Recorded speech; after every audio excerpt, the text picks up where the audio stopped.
Yes. Yeah? Okay. I often give this lesson because for me, she is someone who is such an inspiration.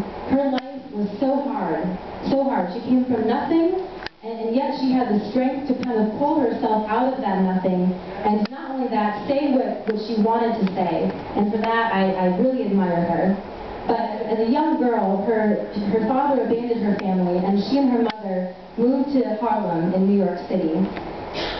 She had a very hard life. She went to school off and on, but had to work a lot to support her family, and was a couple times jailed for prostitution.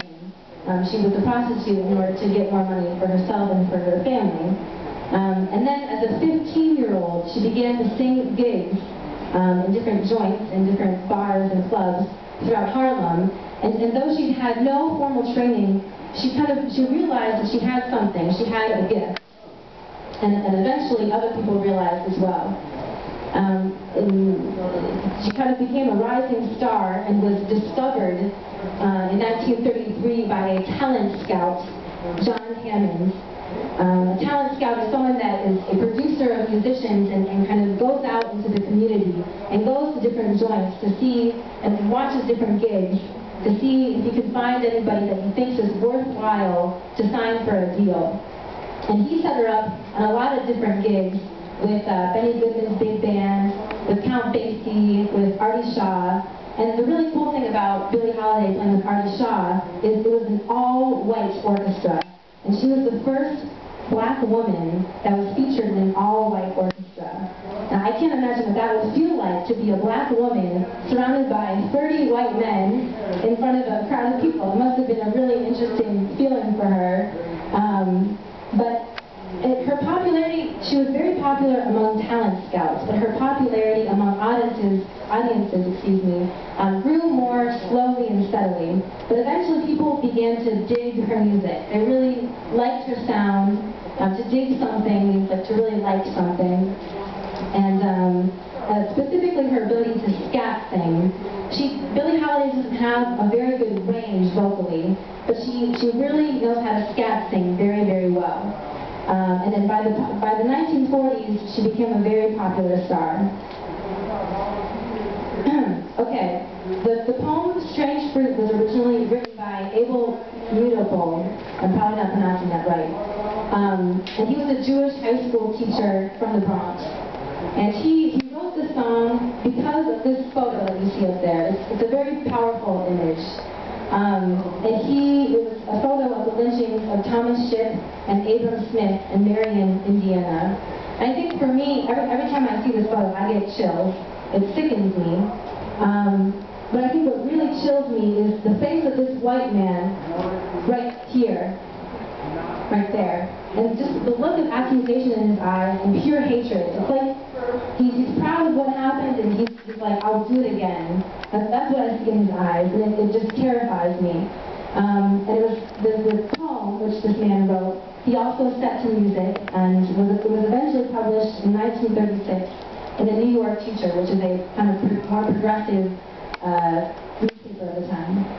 And then Barney Josephson, who was the founder of the Cafe Society, which was the first integrated joint or bar of the time, the very, very first in New York City.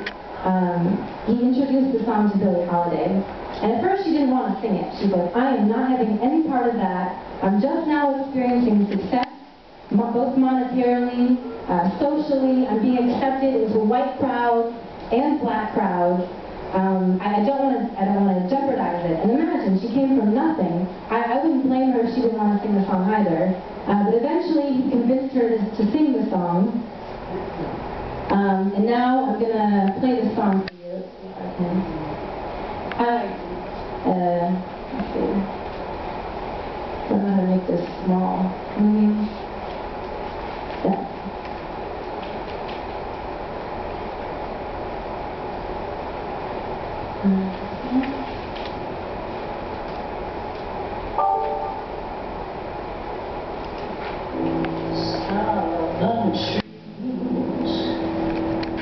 That are strange fruit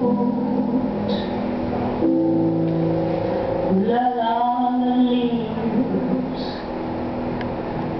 and blood at the roots. Blackbirds sing in the southern breeze. Strange fruit hanging from the poplar trees.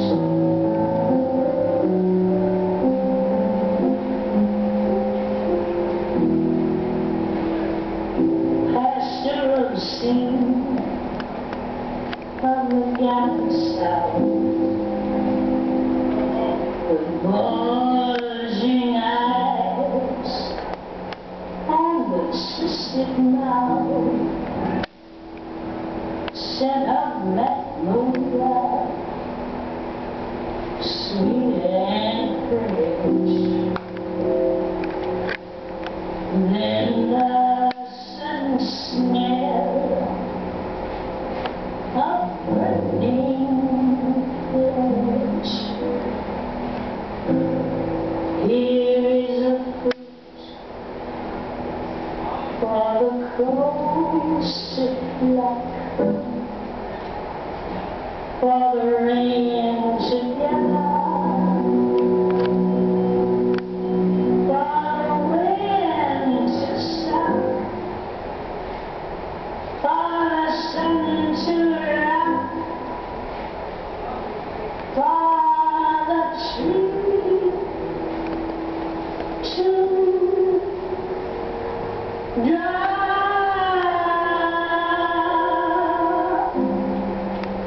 Here is a strange and bitter cry.